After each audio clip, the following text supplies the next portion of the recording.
On this week's episode of Ride the Lightning, the Tesla unofficial podcast, Tesla's Investor Day is coming up, and I've got predictions for what might get announced. Plus, the Model 3's wood dashboard trim is reportedly going away, Tesla is eyeing the acquisition of a lithium mining company, and more.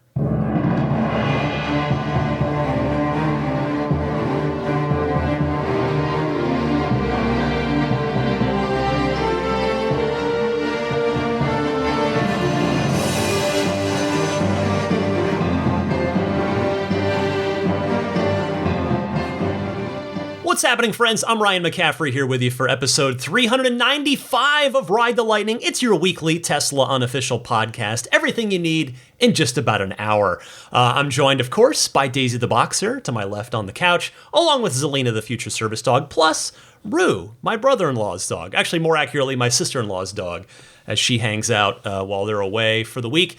Let's get right into it. I want to start with Investor Day predictions. That is coming up March 1st this week, so I will have a full recap and analysis for you on next week's episode.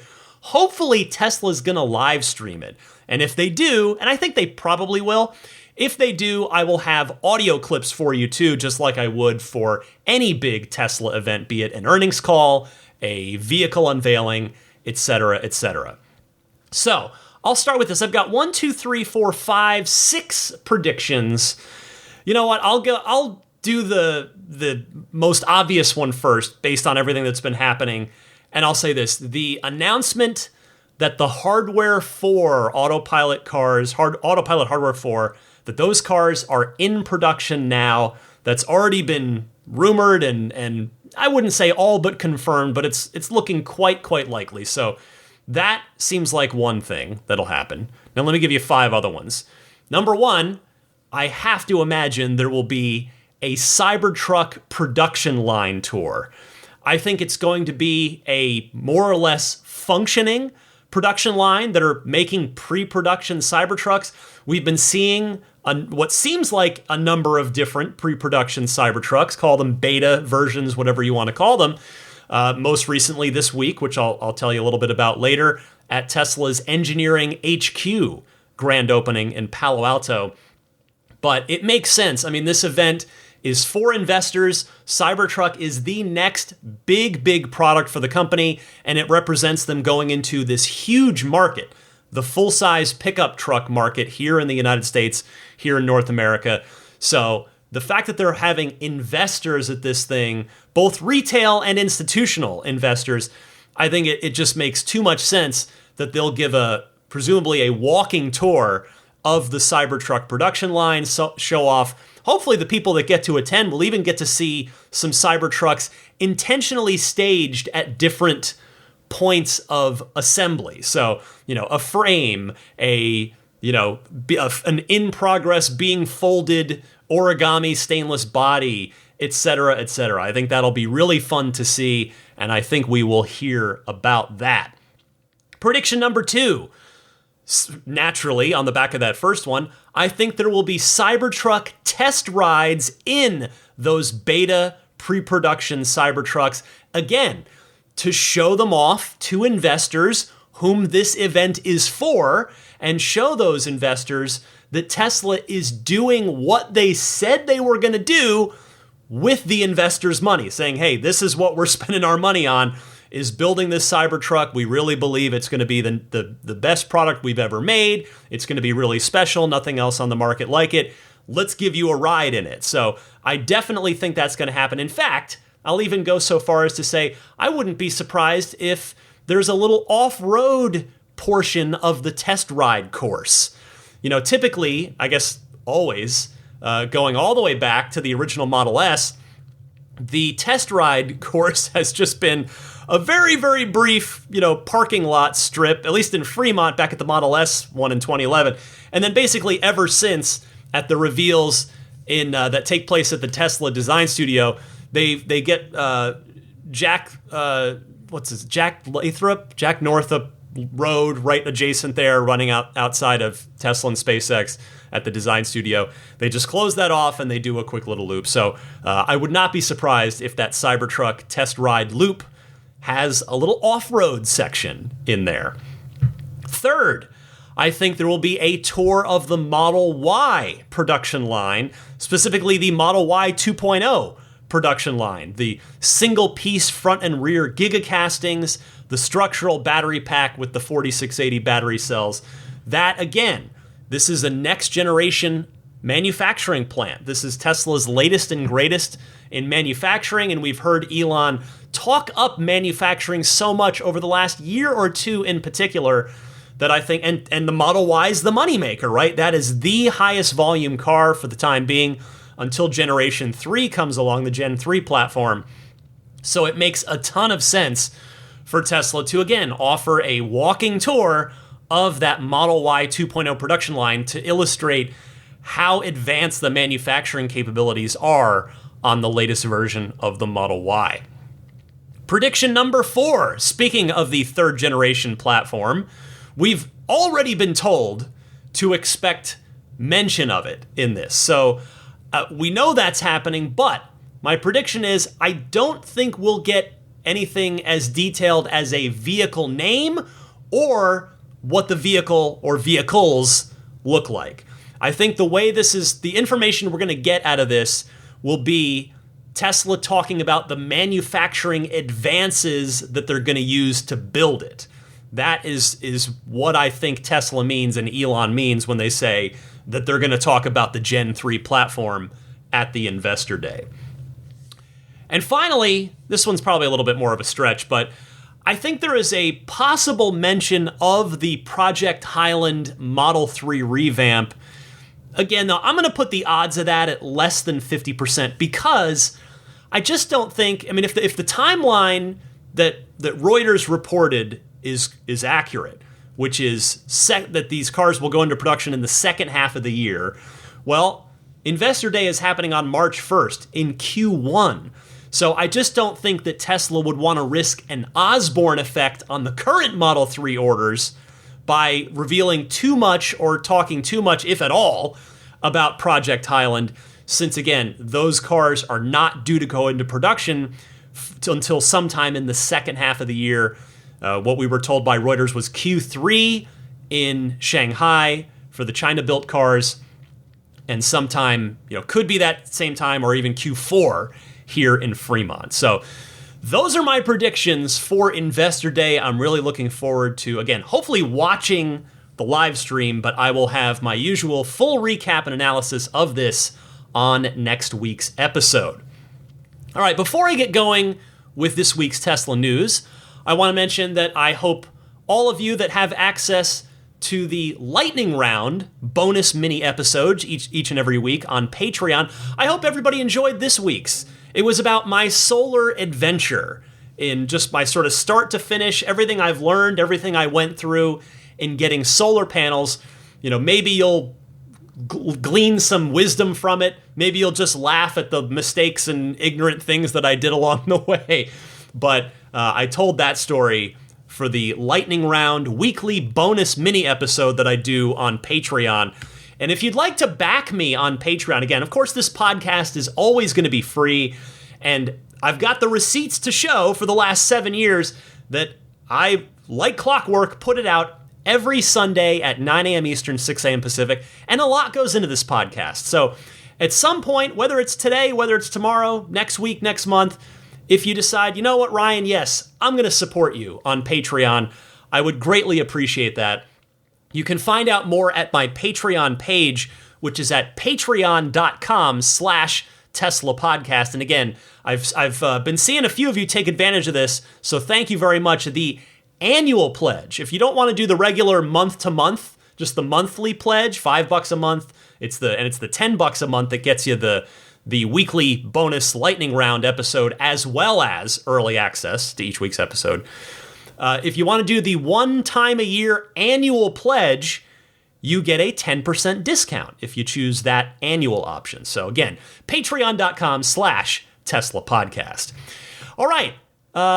Speaking of my solar real quick, I do want to say a big thank you to the many of you. I'm talking, there were a lot of emails in my inbox this week from very kind listeners who took, in most cases, a lot of time to reach out to me with really long emails with screenshots, with various data, just a lot of information to help me learn more about how I can best utilize my solar system after I had put out a request on last week's podcast looking for people to share their wisdom.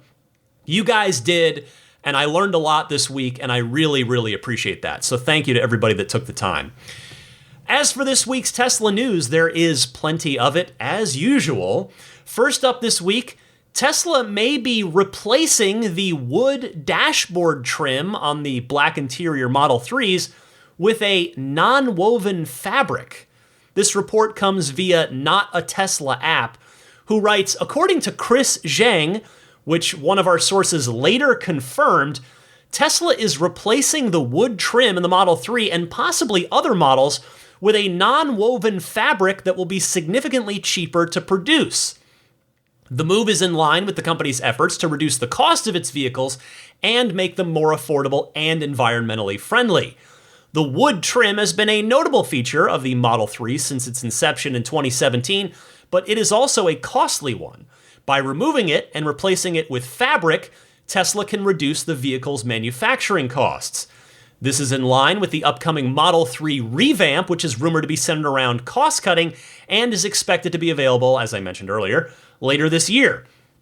It is important to note that the move away from wood trim is not just about cost-cutting. While wood is a natural and renewable resource, its production and harvesting can have significant environmental effects. In contrast, non-woven fabrics are often made of recycled materials, which can help to reduce the environmental impact of vehicle production.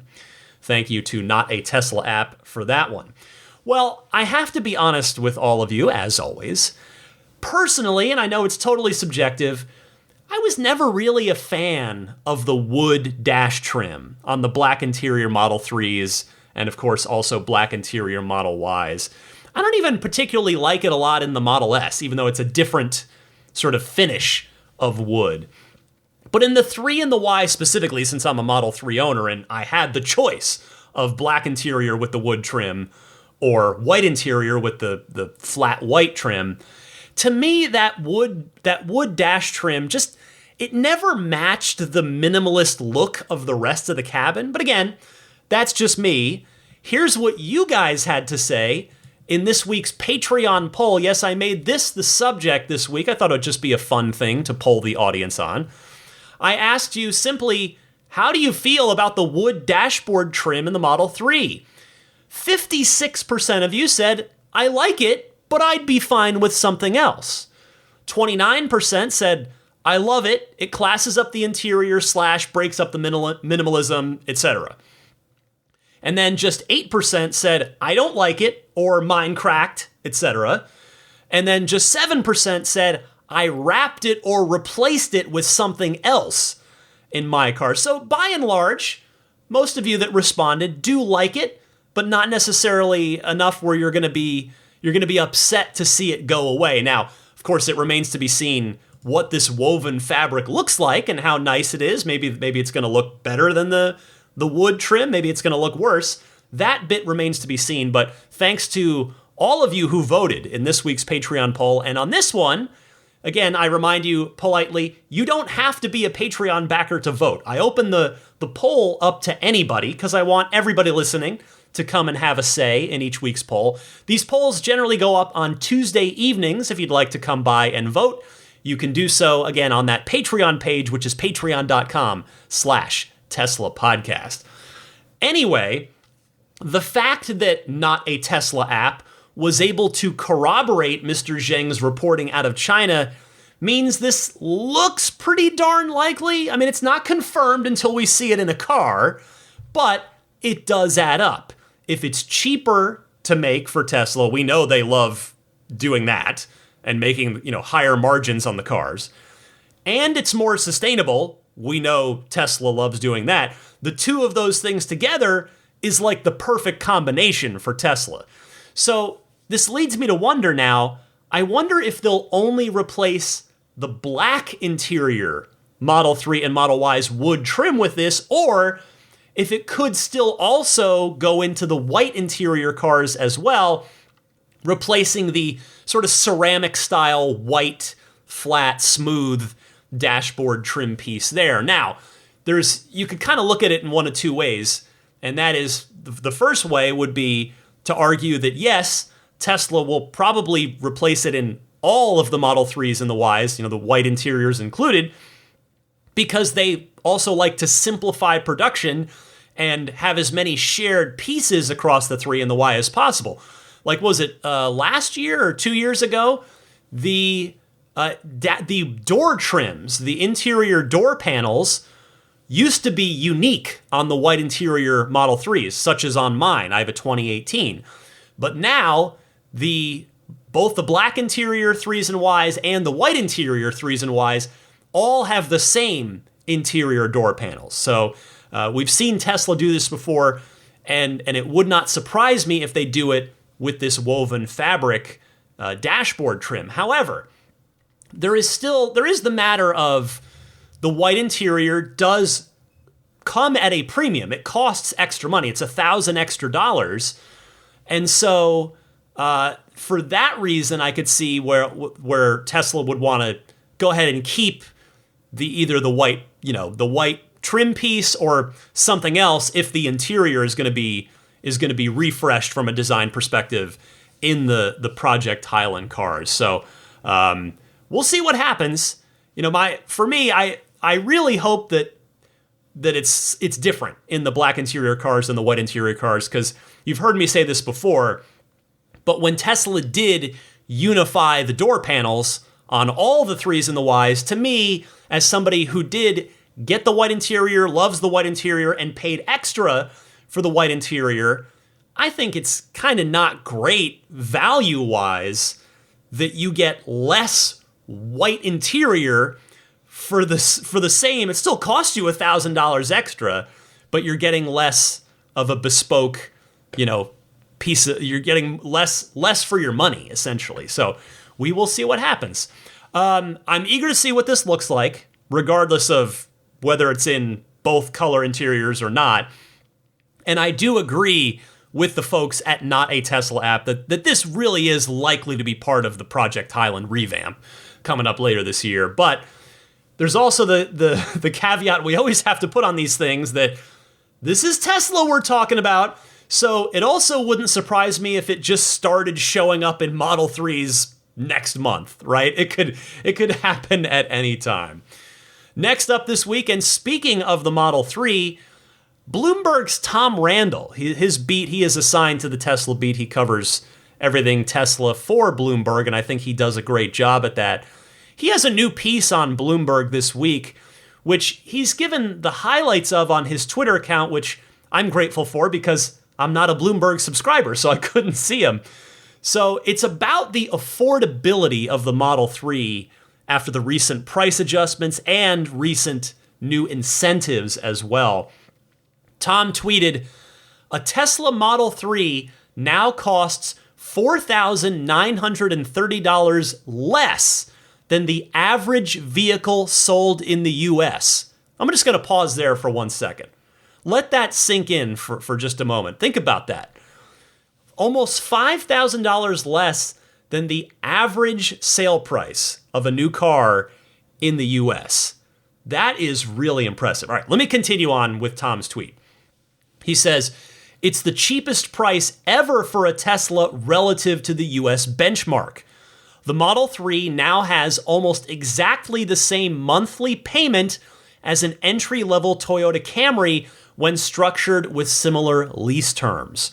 Thank you, Tom, for that, because that just puts the data behind what I was talking about just last week, that the Model 3 is not only the most affordable that it's ever been, but that it's so much better of a car for similar money when we had the first $35,000 Model 3 back in 2019.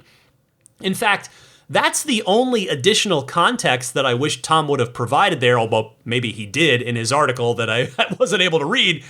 But Tom is hitting on the big picture importance of this. It's that upfront cost of a good EV when that's the same as a comparable gas car, what happens? What happens is game over for the internal combustion engine car.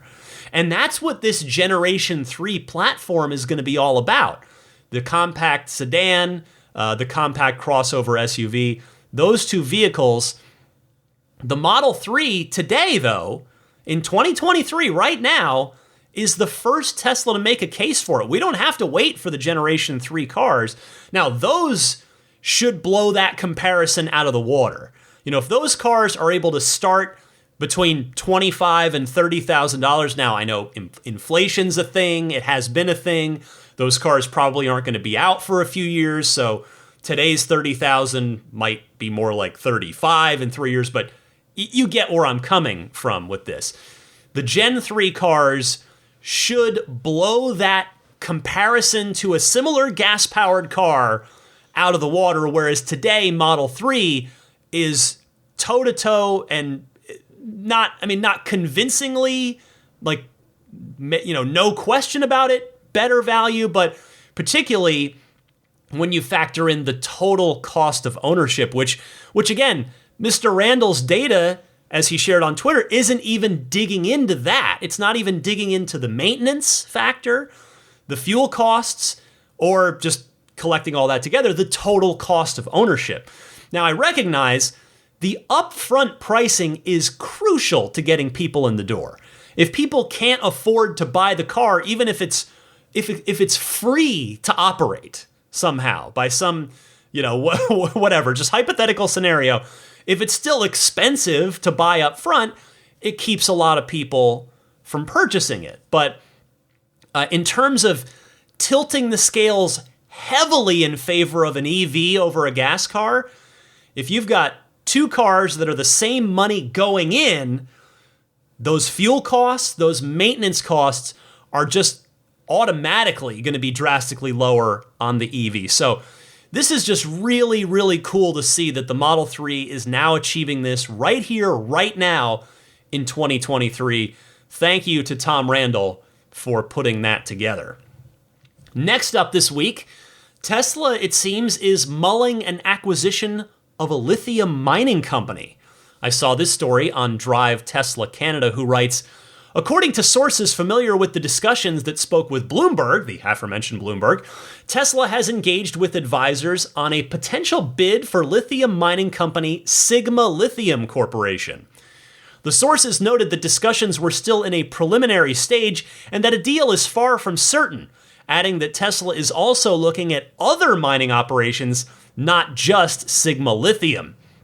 A potential deal with Sigma makes sense as the company's largest shareholder, A10 Investimentos from Brazil, has been actively gauging interest from other miners and automakers about purchasing the company. However, shares of Sigma have tripled in the past 12 months, making any bid more expensive and potentially less attractive to potential suitors. Sigma is currently engaged in developing a large lithium rock deposit in Brazil. Part of the reason for the surge in the company's stock price is the high expectations being set by the owners, who in December said the mine had 63% more lithium than originally thought, and were considering tripling lithium production next year in 2024 as a result. Well, we know, history tells us, that Tesla likes to vertically integrate wherever possible, but this is one area where an acquisition might make more sense. It might be faster, which is certainly a key ingredient for Tesla here. Because certainly Tesla could develop its own lithium mining arm of the company. I mean, after all, we've heard Elon describe Tesla as a bunch of different startups all under one roof 1 million different times. But Tesla needs to scale as much as possible, as quickly as possible. So if there's a company out there that makes sense, especially if that company is currently sitting on a massive lithium deposit, then I could see Tesla dipping into its massive $22 billion cash reserve in order to accomplish that. So I will not be surprised in the slightest if this deal ends up happening. And we know that if it comes down to it, if they want to, Tesla can easily outbid any other company. When you have $22 billion in Scrooge McDuck cash that you're sitting on in your money silo, you can outbid just about anybody else for that lithium mining corporation that is known as Sigma Lithium Corp. So we'll keep an eye on this one. Next this week, well, we're not quite announcing Giga Canada yet, but Tesla has inked a major deal in Ontario. I saw this story via Tesla insider Sawyer Merritt, who tweeted, Tesla has entered into an agreement with NR Store Inc. for a massive $438 million Megapack project in Ontario. The project is 250 megawatts, 1,000 megawatt hours. It is scheduled to be completed in 2025. The project will be among the largest of its kind in the world. This project, in terms of revenue, estimated revenue, is equivalent to almost 8,000 Model Y long ranges. Roughly 257 megapacks are in this project. This project will help Ontario reduce greenhouse gas emissions by 4.1 million tons, or the equivalent of taking 40,000 cars, gas cars I presume, off the road every year. Quote, as the energy transition accelerates, energy storage will play a key role in providing stability and reliability to grids, says Mike Crawley, president and CEO of Northland Power. Northland is excited to be part of this growth, and we look forward to continuing to work in partnership with NR Store and the 6 nations of the Grand River Development Corporation, without whom this project would not have been possible, end quote. Well, the big question now, I think, is whether or not this was the rumored Giga Canada project. In other words, if I'm guilty here, and others speculating on this may have gotten it wrong. And in fact, this was what was being negotiated the whole time. Now, I hope not. I mean, to my understanding, there's a ton of engineering talent that could really shine in a proper gigafactory that's up there making cars and batteries. But hey, don't get me wrong, this Megapack project is going to be pretty sweet too. It's a 1 gigawatt hour project, as you heard, and it should really help the people of Ontario continue to reliably receive clean power. Tesla's been telling us for years now that the energy side of their business is one day going to be bigger than the car business in the long run. And when you see projects like this one and the Megapack factory in California and the Monterey installation and the installation in Hawaii, you start to see the pieces coming together to form something that's honestly a genuine game changer in Tesla's quest to, say it with me, accelerate the world's transition to sustainable energy. All right, the next bit on tap this week is this. Tesla celebrated its 20th anniversary. Believe it or not, yes, the company was founded in 2003. And they celebrated by dedicating their new engineering headquarters in Palo Alto, California, and specifically in the old Hewlett-Packard building that Tesla has taken over. Elon Musk and California Governor Gavin Newsom spoke together for a few minutes at the ceremony. Here's a clip. We're excited to announce that Tesla's global engineering headquarters will be right here, the former headquarters of Hewlett-Packard. And this is, I think, a poetic transition from the company that founded Silicon Valley to Tesla. And we're very excited to make this our global engineering headquarters in California. So. Applaud, everybody. There's a lot to be excited about.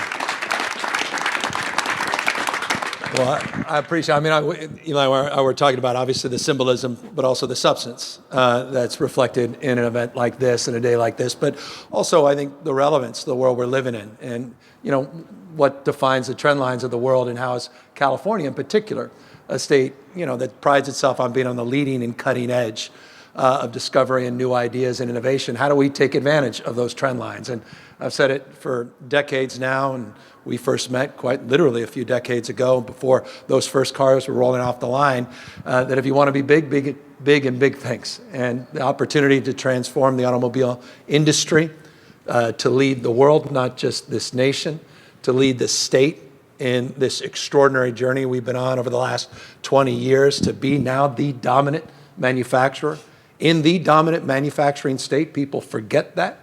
California is the largest manufacturing state in the United States, now the fourth largest economy in the world. Eat your heart out, Germany. And a state of remarkable resiliency. 7.8% GDP growth a year ago, 2.9 last year, outperforming the rest of the nation, outperforming some of these competitive states. And in so many ways, I recognize the world we invented is now competing against us. And you can't rest on your laurels. You got to step up your game. And you got to invest in your growth engines. And I couldn't be more proud of California's commitment to support Tesla over the course of the last few decades. It's demonstrable in terms of policy, in terms of direction more broadly, and interesting regulation, dare I say, for all its good and evil, depending on which side of it you're on. But the regulatory framework accelerated investment, accelerated with some certainty that this was the direction we were going. And as a consequence of the California Air Resources Board and the investments we have made over the course of years, we're able to lay claim now to 44 manufacturing headquartered companies in the electric vehicle space, but none that dominate like Tesla. And so it's a point of pride, always has been for me, that Tesla is a California company. Started here first. We say about our state, the future happens here first. We're America's coming attraction. Yeah, in fact, you were one of the first people to buy a Tesla Roadster back in the day. I appreciate you saying that. We were just talking about that. Yeah, I told him he had my money for a long while with that. That was by the way, that was a healthy deposit you had to make. You didn't trust me. It was you like thought $100 grand, I think. Yeah, thank you very much. Back when I had money. Yeah, when that was a lot of money in 2007. It's still a lot of money. Trust me, brother. You haven't looked at my salary, so, okay? By the way, anyway, thanks for supporting Tesla. We had about the same net worth back then, 20 years ago. I think mine went negative for a while. Yours went negative, and I got a pension, so eat your heart out. Yeah. So you don't have to worry. But I'm grateful. It's as I said, it's been a hell of a journey. And to see the engineer, look, and I'll just close on this because it's important. It's not surprising to me, but I don't take it for granted, so I'm grateful, that the world's headquarters for engineering, for AI, for pushing out the boundaries, is here in California. We have more scientists, engineers, more researchers, more Nobel laureates, more patents, still more venture capital interstate in the nation. I think that's, again, what separates our game from the game played in so many other parts of the globe. And so you're a huge part of that success, our success, California, America's success. And I'm here because we don't take that for granted, and we appreciate the investments you're making here today. And you mentioned manufacturing, and it's worth noting that Fremont manufacturing plant is the highest output automotive plant in North America. So it's we'll probably do about 600,000 or more cars this year, assuming things go well. And so that's, to your point, California is a tremendous manufacturer as well as a place of engineering and innovation. We know that Elon has butted heads with the California government in the past, specifically in the early days of the pandemic. So it is nice to see Elon and Newsom mend any potentially damaged fences here and mark the occasion of Tesla symbolically and geographically taking over the heart and soul of Silicon Valley with that old HP building. I mean, it's great to see Tesla continue to invest in California and vice versa, by the way, even if the official global company headquarters is now at Giga Austin. I mean, the reality is Tesla needs to be wherever the talent is, and there's plenty of talent, specifically engineering talent, in California. So this is really cool to see. Love that Tesla is doubling down with this engineering HQ. Now, here's a little bit more on this subject from Tesla themselves via their Twitter account. They did a little thread and said, Tesla began as a long-shot startup founded 20 years ago in San Carlos. Now we're California's biggest manufacturing employer. Back then, the chance of failure was high. There were not many successful car startups, virtually no EVs on the road, and other manufacturers cut their EV programs. Thank you to the Tesla team for working so hard to make Tesla successful. Our product impact across the state includes vehicle design, megapack production, hardware and software engineering, vehicle and battery manufacturing, battery development and testing. In 2022, we grew to 47,000 direct employees and $5 billion of capital investment in California. Today, we're continuing our investment in California with our new engineering HQ in Palo Alto. And as I mentioned earlier in the podcast, there was at least one beta build Cybertruck in attendance. It, of course, was spied and put on video and put on the internet because it's impossible to hide these trucks. It was videoed driving up a grass berm to go park alongside the other Teslas that were outside of the door to mark the occasion as part of this event. You know, it is wild to think that Tesla was founded 20 years ago. And not that they were sitting on their hands doing nothing for those first 5 years. I'm not trying to imply that in the slightest. But really, the world at large, myself included, have really only known about Tesla for the past 15 years when the original Roadster started production. And as we all know, a whole heck of a lot has happened from Tesla, out of Tesla, in that time period. As Elon himself tweeted, he tweeted EV1, leading arrow to T0, arrow to Roadster, arrow to S3XY, arrow to Semi, arrow to Cybertruck, ... And for me, the ... certainly is the Roadster, the next-gen Roadster, and the Generation 3 platform will follow.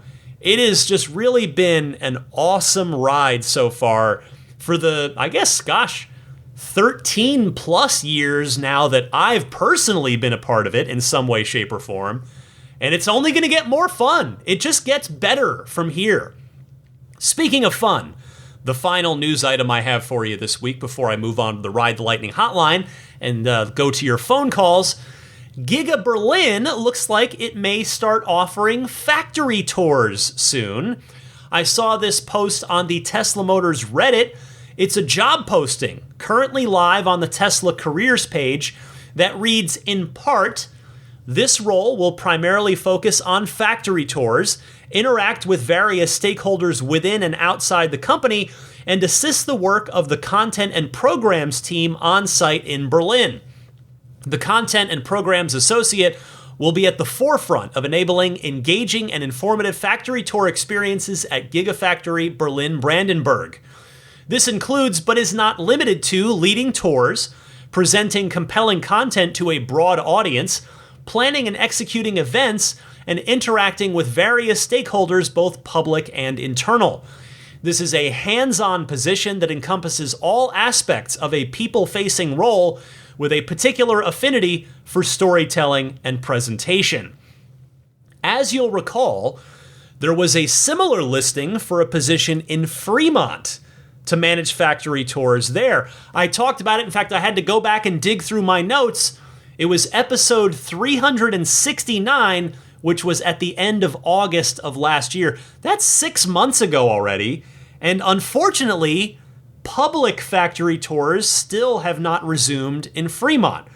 And thus, I use that as context to say, just don't get your hopes up too high. For those of you in Europe that want to run right over and get a tour, it could be a while yet before anybody that's either in Europe now or maybe visiting Berlin get a chance to take that tour. But that said, it does seem like a matter of when, not if, at this point.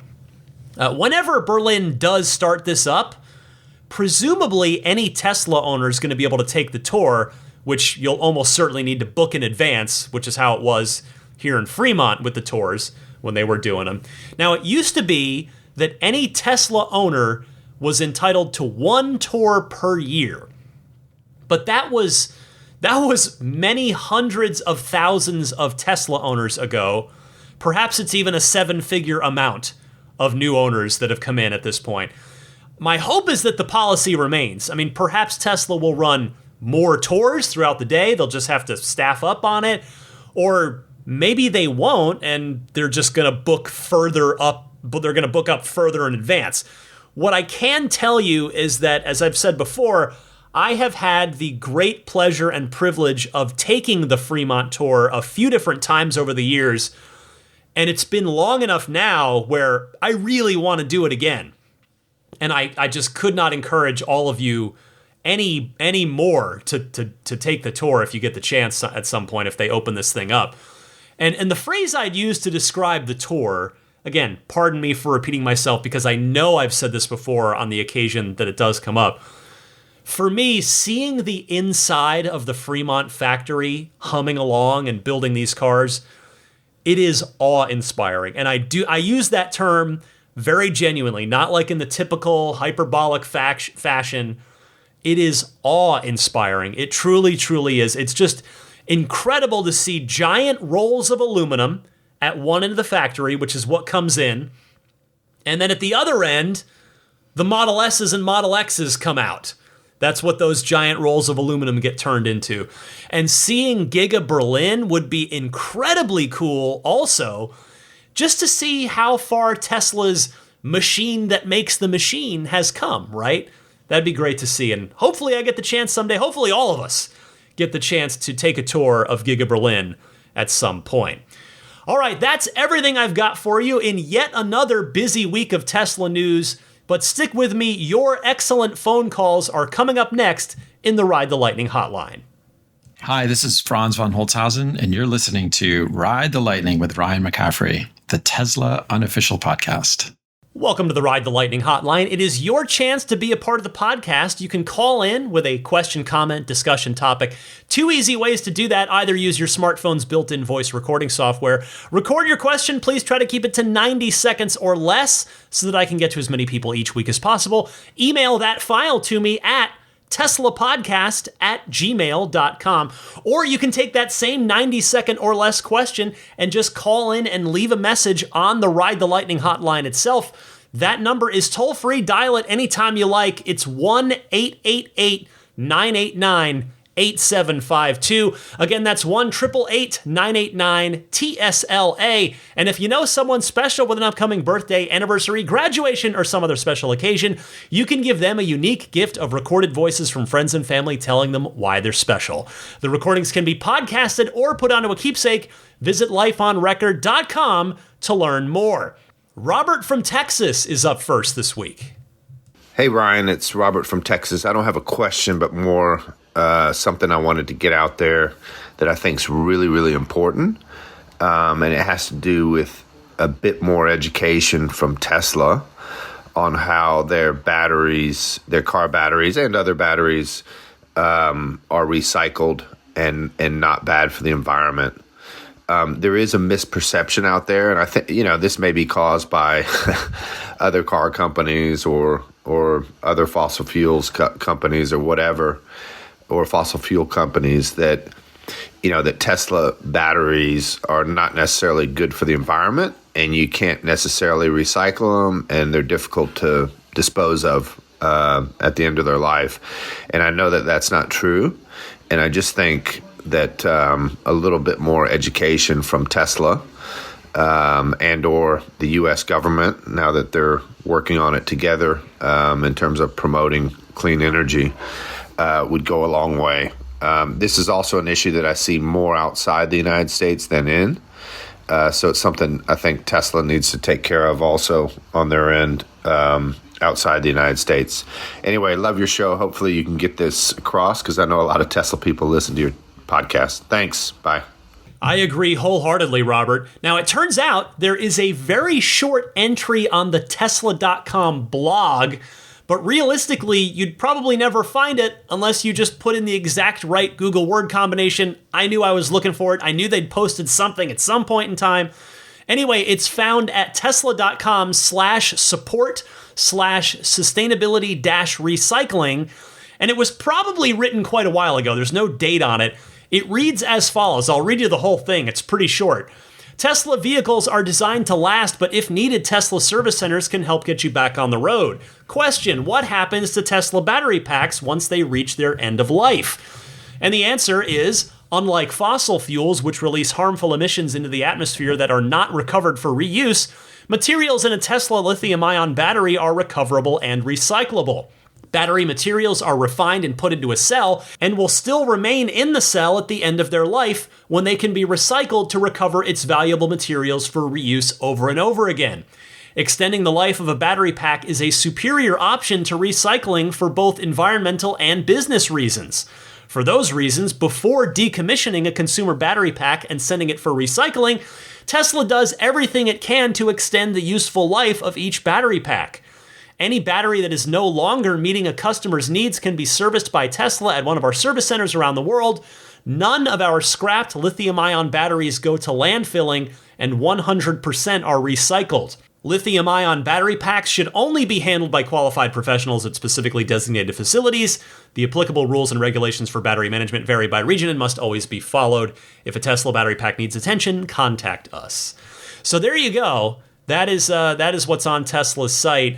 And I agree, it could use a second pass that updates it, provides more detailed information, maybe even links to Tesla co-founder J.B. Straubel's Redwood Materials website, since that's what that company does, is battery recycling.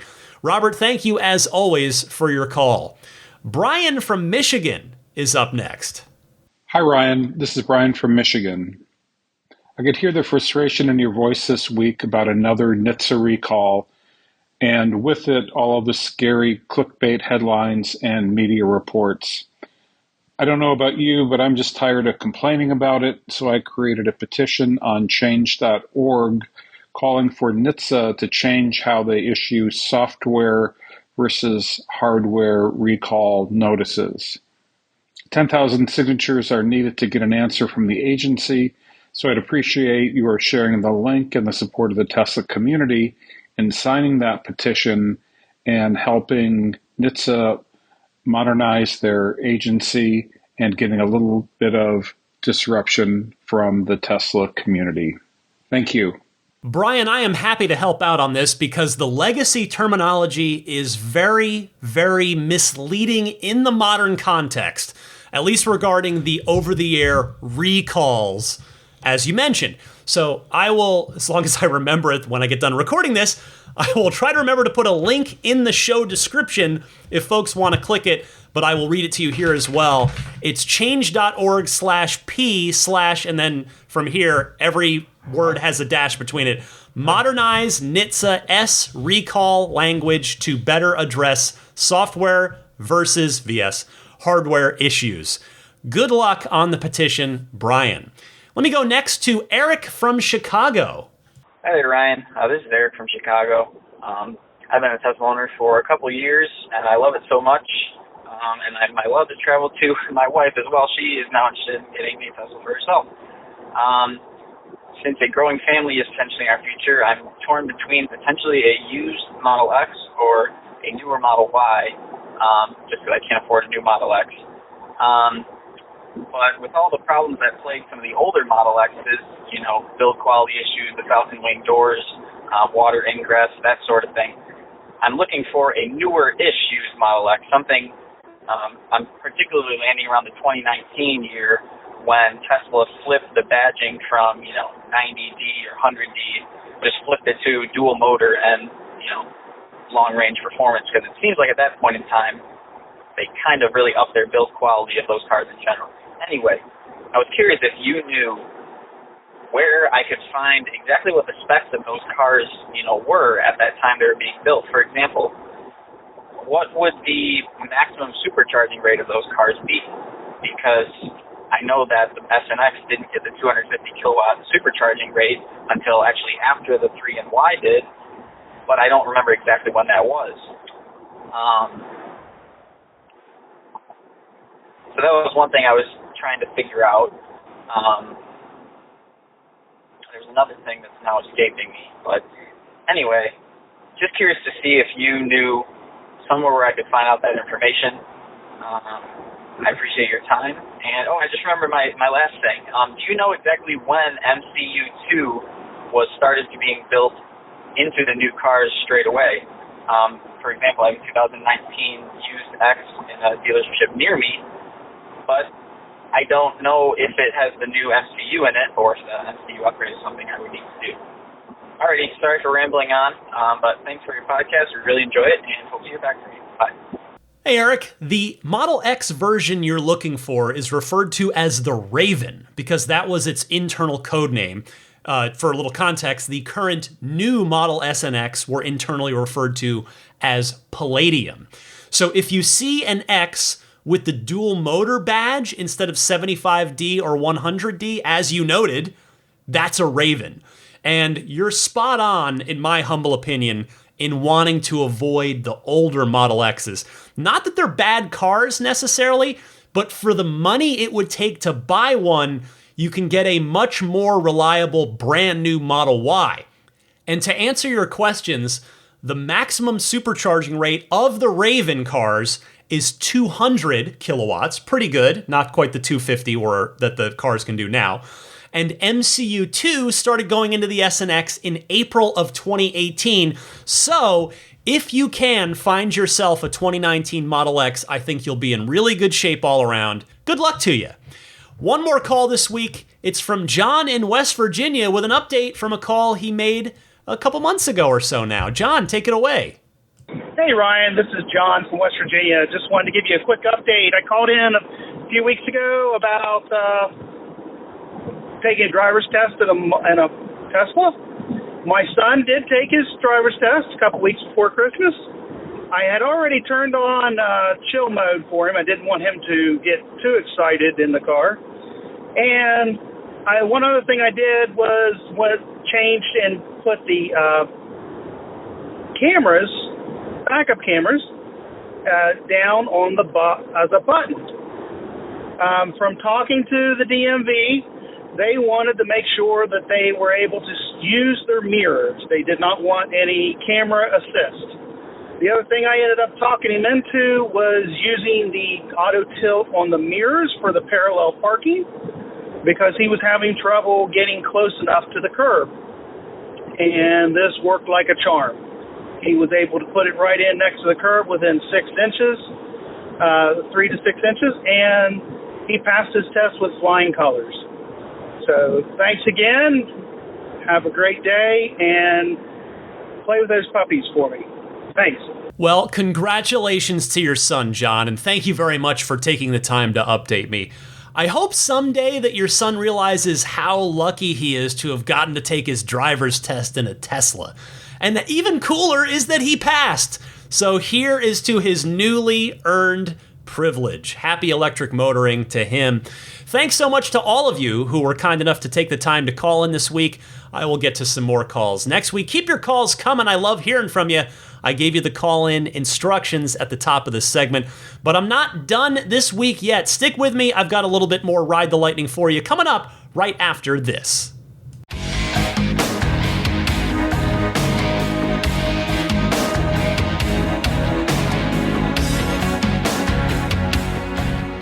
Well, as for what's going on with me this week, the PlayStation VR 2 came out this week, and I was lucky enough to get one of the initial quantity. I got a pre-order in there.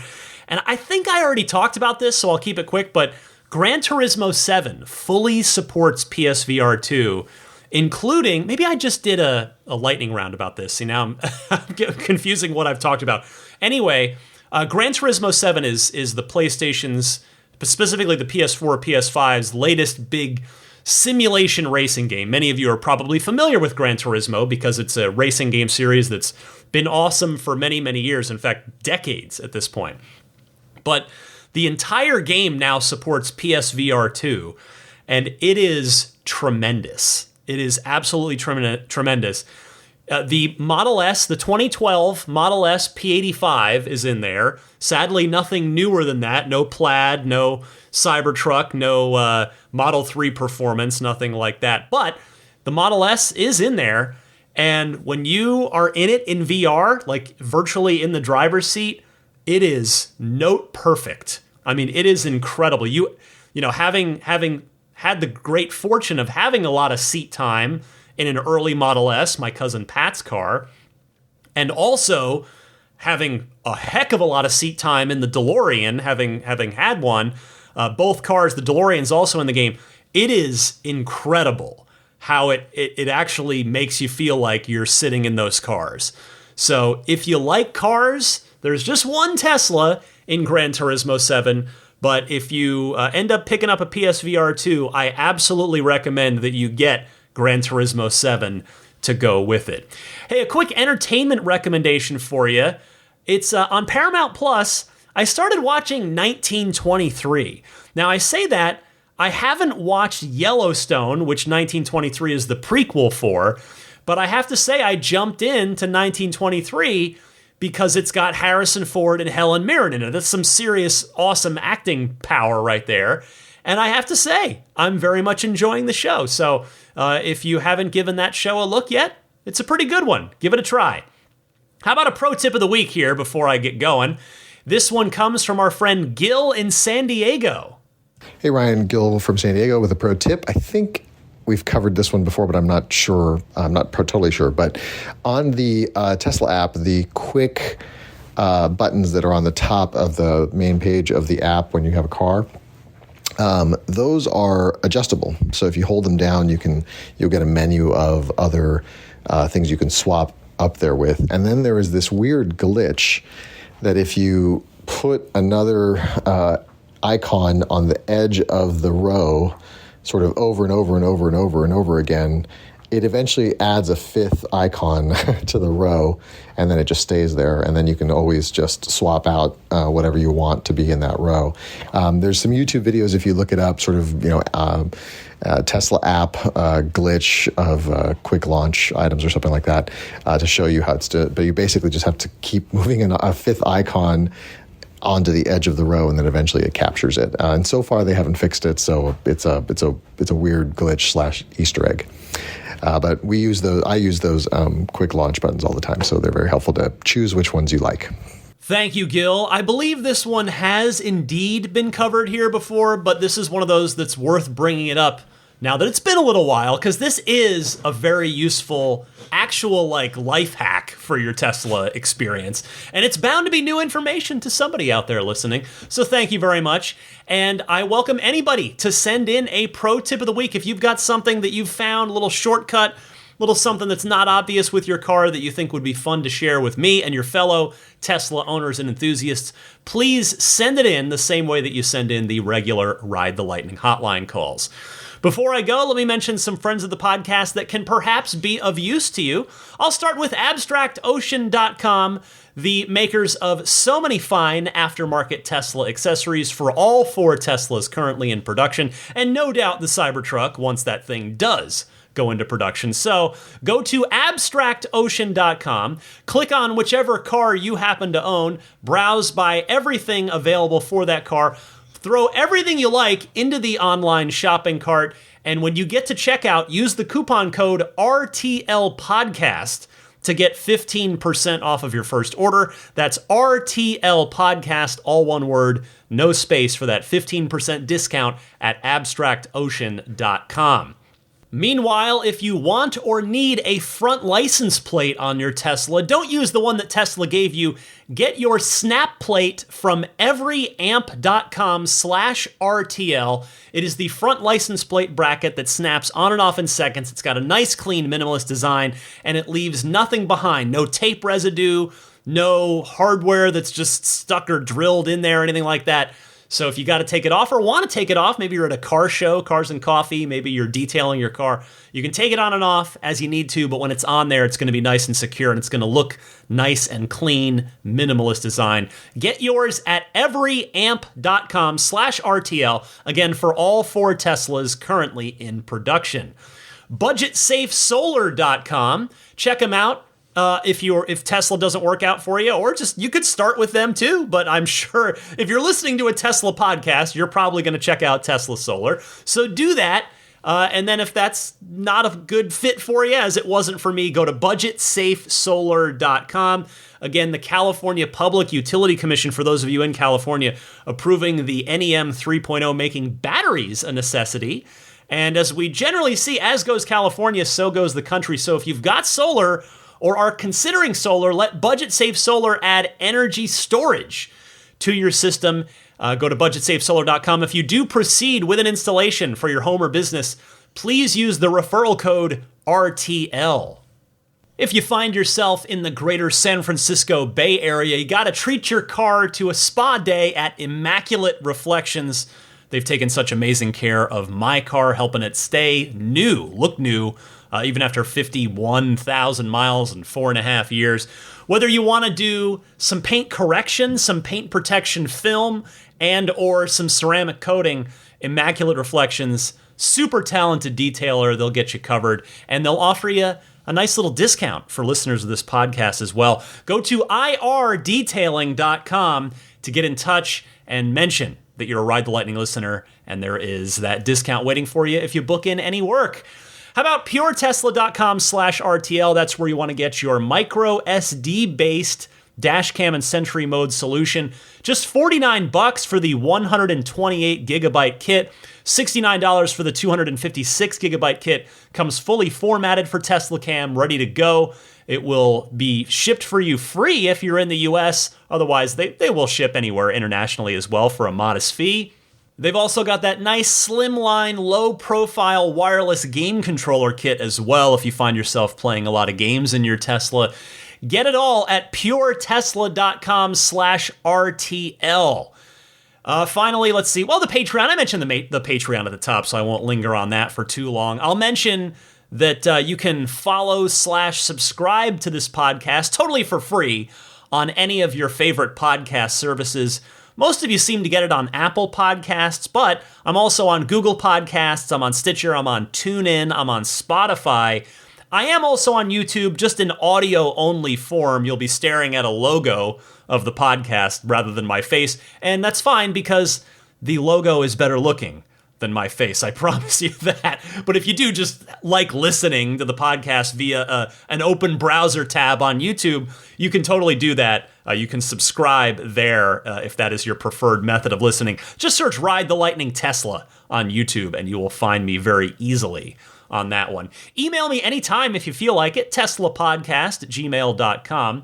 I'm on Twitter and Instagram, same handle on both, DMC_Ryan. And I think, yes, I believe that will bring us to the end, other than saying a hello and a thank you to the Plaid, Roadster in Space, and Maximum Plaid tier backers on the Patreon. These folks are super generous, backing me at the higher tiers, and as part of their thank you, they get a shout out at the end of each and every podcast, which I'm going to do right now. I'll start with that Plaid tier. Thank you so much to George Cassiopo, David Brander, Logan Willis, Jason Chalukas, Peter Chalet, Eric Randolph, Dory and Steve Guberman, the Tesla owners of Taiwan, Ron Lee, Charlie Gillespie, David Perella, Dennis Peak, Jeff Angwin, Chase Cabanillas, the Lydia family, Aaron Altschul, Jared Brown, Jerome Strack, Jamie Dalton, the Tesla owners East Bay Club, Mike and Barbara from Louisville, David J. Howes, Travis Krenzel, Matt Nixon, the Tesla Owners Club of Wisconsin, Jonathan Zalesny, Ish, Not Elon Musk, T. Kirk Lowry, Peter, and the Bear Boys of Colorado. Next up, the Maximum Plaid backers. Thank you very much to Jonathan Wales, Cameron Clark, Daniel Grummer, Seth Capello, Nick and Tony, the Galpin family, Ryan from Las Vegas, Darren Nickel, Kaz Barnes, Brett Libano, Patrick Wisniewski, Gil Cabrera, Watley, Eric Brown, Mark Eversole, Todd Badger, Joe Edgel, Kevin Yank, the Tesla Owners Club of San Joaquin Valley, Michael Williams, Will Stedman, Mait Suaru, Derek Nesselrote, Justin Perez, Jeremy Harris, Chris Beach, Tom Mills, Alex Brem, Corey O'Donnell, Aaron, John Cody, Andre Kent, Joel Sapp, Kim Bay, Paul Casarino, Richard Corley, Chris Osborne, KB, We Drive Tesla EV Luxury Car Rental in Oahu, HaloBengals.com, Chris Pratt, Ken Epstein, Doug Carey, James Gregory, and Adam Lavoie. Finally, a big thank you to the Roadster in Space tier backers. I'm going to be doing my one-on-one hangout that they get each and every month, should they elect to choose it, with Tesla Hitchhiker 42. Doing that this weekend. Looking forward to chatting with her.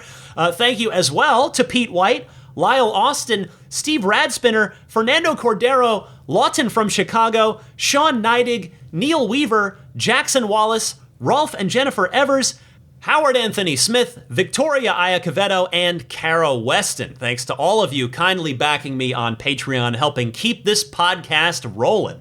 I do very, very much appreciate it. You're supporting my efforts. You're helping my family, which includes my canine companions that are to my left right now. I do really genuinely appreciate it. That will bring us to the end of Ride the Lightning episode 395. Again, next week's podcast, I'm really looking forward to it. The Tesla Investor Day. We're going to hear almost certainly some Cybertruck something, perhaps the final design, maybe some features. Again, from my predictions, I expect there are going to be test rides. We'll see if I'm right about that. And if there are, there's going to be videos coming out of that. There's going to be some great impressions from people coming out of that. So I'm just really excited for next week's podcast. And here I am. I haven't even finished recording this one, but it's going to be fun. So join me for that next week. Same time as always, Sunday at 9 a.m. Eastern, 6 a.m. Pacific on any of your favorite podcast services. And for a snoozing Daisy the Boxer, snoozing Zelina the Future Service Dog, and a snoozing four-legged house guest Rue over here to my immediate left. I'm Ryan McCaffrey. This again, Ride the Lightning, episode 395. Thank you all so much. Happy electric motoring, and I'll see you next week.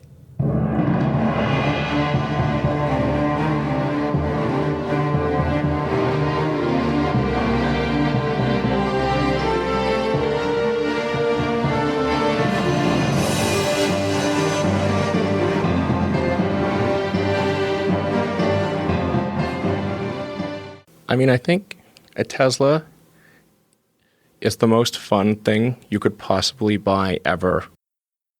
That's what it's meant to be. Our goal is to make it's not exactly a car. It's actually a thing to maximize enjoyment. It's maximum fun.